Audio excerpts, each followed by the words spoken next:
प्यारे बच्चों, इस न्यूमेरिकल को तो हम सोल्व करेंगे और इसी से रिलेटेड एक न्यूमेरिकल आपको देंगे जिसे आप करेंगे खुद से सोल्व। तो चलिए फिर कॉपी और पेन निकाल लीजिए और सोल्व करते हैं आज के अपने इस न्यूमेरिकल को। हमें दिया है भार अनुसार 25% गिल्सरोल C3H8O3 के विलयन में गिल्सरोल के मोल अंश की गणना कीजिए। प्यारे बच्चों, मोल अंश को हम मोल प्रभाज, मोल फ्रैक्शन के नाम से भी जानते हैं। तो इस न्यूमेरिकल में हमें गिल्सरोल के मोल अंश को कैलकुलेट करना है। प्यारे बच्चों, हम यहां पर गिल्सरोल के मोल अंश या मोल प्रभाज, मोल फ्रैक्शन को तो कैलकुलेट करेंगे ही, हम साथ में यहां पर जल के मोल अंश या मोल प्रभाज को भी कैलकुलेट करेंगे। हो सकता है इन फ्यूचर वो आपसे इस न्यूमेरिकल में इसके मोल अंश के साथ साथ गिल्सरोल के मोल अंश के साथ साथ जल का भी मोल अंश पूछ सकता है। अब बात यह आती है कि सर, हम किसी भी पदार्थ के मोल अंश को या मोल प्रभाज को, मोल फ्रैक्शन को किस तरह से कैलकुलेट कर सकते हैं, हमें कौन कौन से मान, कौन कौन सी वैल्यूज पता होनी चाहिए। प्यारे बच्चों, आप जिस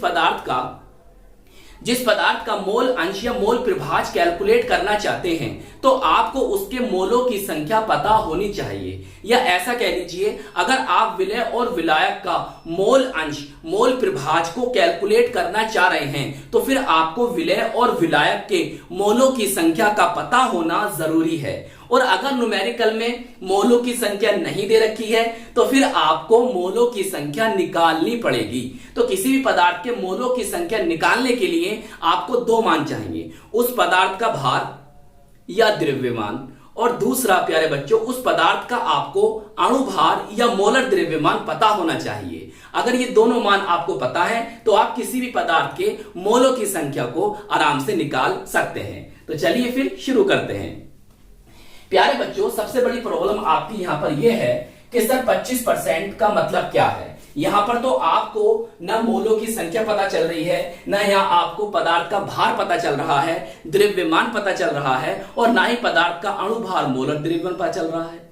और यकीन मानिए ये सब बातें इसी के अंदर मौजूद है। बस आपको जरूरत है मेरी आंखों की। मेरी आंखों से देखिए, आपको सब कुछ दिखाई देगा। चलिए, अब पहले आप इस बात को क्लियर करिए कि भाई भार अनुसार 25% का मतलब क्या होता है।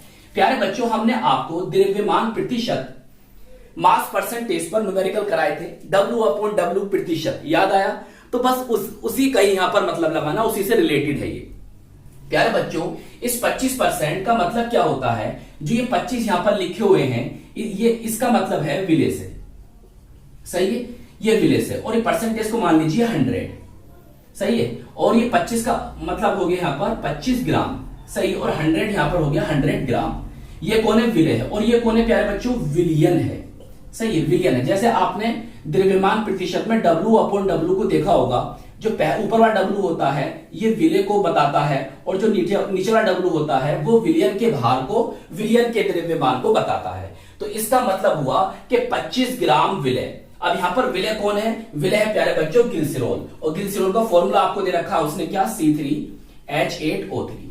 तो आप कह सकते हो 25 ग्राम गिल्सरोल 100 ग्राम विलयन में घुले हुए हैं। बस सिंपल सी बात है। तो 25% का मतलब समझ में आया कि 25% का मतलब है कि 25 ग्राम गिल्सरोल, 25 ग्राम विलय, ऐसे भी बोल सकते हो, गिल्सरोल विलय तो है। तो 25 ग्राम गिल्सरोल 100 ग्राम विलयन में घुले हुए हैं। तो प्यारे बच्चों, यहां से आपको दो चीजें पता चली। यहां से आपको एक पता चला, क्या नाम है? विलय का द्रव्यमान जो कि 25 ग्राम है, और यहां से आपको पता चला विलयन का द्रव्यमान जो कि 100 ग्राम है।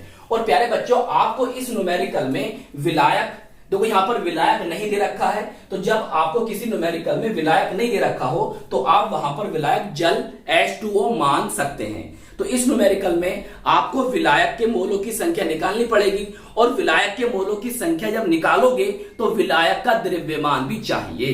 तो यही आप अभी निकाल लीजिए विलायक के द्रव्यमान को। अब विलायक कौन है? हमारा जल है। तो जल का द्रव्यमान कैसे निकालोगे? प्यारे बच्चों, हम जानते हैं कि विलयन बराबर होता है विलय प्लस विलायक। तो बस इसी के आधार पर विलयन का द्रव्यमान या विलयन का भार बराबर विलेय का भार या विलेय का द्रव्यमान प्लस विलायक का भार या विलायक का द्रव्यमान। तो विलायक का द्रव्यमान हम कैसे निकालेंगे, आइए समझते हैं। अब देखो प्यारे बच्चों, विलायक हमारे जल है, इसका द्रव्यमान निकालेंगे तो W1 लिखेंगे विलायक के लिए। तो विलयन के द्रव्यमान कितना है, 100 है, तो 100 में से हम 25 को घटा देंगे तो कितना आ जाएगा, 75 ग्राम। समझ में आ गई बात। चलिए अब देखो प्यारे बच्चों, हमें अब यहां से गिलसिरोल और जल के मोलों की संख्या निकालनी होगी, जब ही हम इनके मोल प्रभाज को कैलकुलेट कर सकेंगे। तो चलिए फिर देखो, ये बातें मैंने यहां लिख दी हैं। इसका मतलब है गिलसिरोल का मोल प्रभाज हमें ज्ञात करना है और जल का मोल प्रभाज हमें ज्ञात करना है। तो विलेय गिलसिरोल का द्रव्यमान कितना हो प्यारे बच्चों, 25 ग्राम हो गया, तो यहां पे लिखोगे 25 ग्राम। अब हमें इसका मोलर द्रव्यमान या अणुभार निकालना होगा, उसे कैसे निकालेंगे उसे समझिए। प्यारे बच्चों, कार्बन का होता है परमाणु भार 12 और गुणा करेंगे 3 से, हाइड्रोजन का होता है 1 गुणा करेंगे 8 से, ऑक्सीजन का होता है परमाणु भार 16 और कितने है इसके साथ 3 है तो गुणा कर देंगे 3 से, तो ये बन जाएगा आपका 92 ग्राम पर मोल। सही है। अब देखो प्यारे बच्चों, यहां पर आपको इसका भार पता है और इसका आपको द्रव्यमान पता है, तो इसके मोलों की संख्या आप आराम से निकाल सकते हो। चलिए फिर निकालते हैं। तो इसका मतलब है गिलसिरोल के मोलों की संख्या बराबर इसका भार बोले तो द्रव्यमान बटे इसका मोलर द्रव्यमान। चलिए इसका भार कितना है प्यारे बच्चों, हमें इधर रखा 25 और इसका मोलर द्रव्यमान आया 92। सही है। जब इसे आप भाग करोगे तो इसका आ जाएगा प्यारे बच्चों, बनेगा 0.272। सही है, मोल। सही, NC3H8O3। चलिए इसके तो मोलों की संख्या आ जाती है। अब निकालते हैं प्यारे बच्चों जल के लिए। तो जल का द्रव्यमान तो हमने निकाल लिया है, इतना आ गया। अब देखो इसका अणुभार, अरे भाई कैसे निकालोगे जल का, H2 होता है, हाइड्रोजन के लिए 1 लिखते हैं, गुणा 2 कर दोगे। ऑक्सीजन कितना होता है, 16 होता है, परमाणु भार कितना है 18 आ जाएगा। तो बस डायरेक्ट लिख सकते हो, डायरेक्टली यहां पर लिख सकते हो। कितना आ गया, 18 ग्राम पर मोल। सही, इसका मोल द्रव्यमान। अब देखो इसका अणुभार निकाल लो, सॉरी इसके मोलों की संख्या निकालो, तो कितनी बनेगी प्यारे बच्चों, यहां बन जाएगी 75/18। तो ये बन जाएगा आपका जल की मोलों की संख्या बराबर आ जाएगी 4.17 मोल। चलिए इतना नोट कर लीजिए पहले, फिर आगे चलते हैं। प्यारे बच्चों, हमने गिलसिरोल और जल के मोलों की संख्या को कैलकुलेट कर लिया है, तो अब हम इनके मोलों की संख्या से इनके मोल प्रभाज को कैलकुलेट कर सकते हैं। किस तरह से, आइए समझते हैं। प्यारे बच्चों, यह गिलसिरोल का मोल प्रभाज या गिलसिरोल का मोल अंश बराबर गिलसिरोल के मोलों की संख्या बटे गिलसिरोल के मोलों की संख्या प्लस जल के मोलों की संख्या। तो इसके मोलों की संख्या कितनी है, 0.272 बटे 0.272 और जल के मोलों की संख्या 4.17। सही, इन दोनों को जोड़ोगे इतना आएगा, डिवाइड करोगे तो बन जाएगा 0.06123।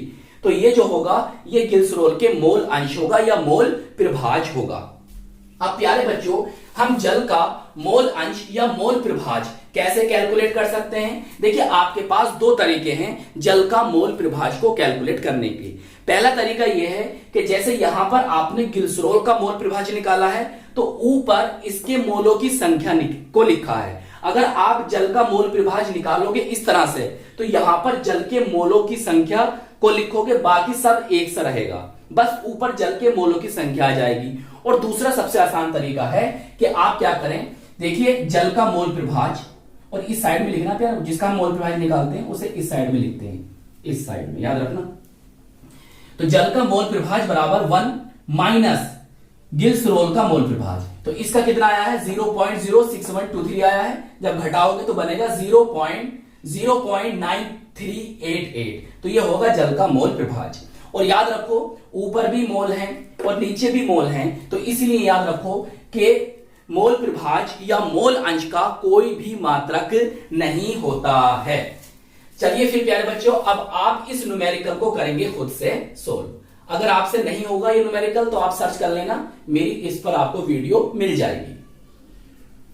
तो आई होप ये न्यूमेरिकल आपको अच्छी तरह से समझ में आ गया होगा। तो अपना ख्याल रखिएगा, खूब मेहनत से पढ़ाई करते रहिएगा। हम मिलेंगे आपको इसकी नेक्स्ट वीडियो में। जय हिंद, जय भारत।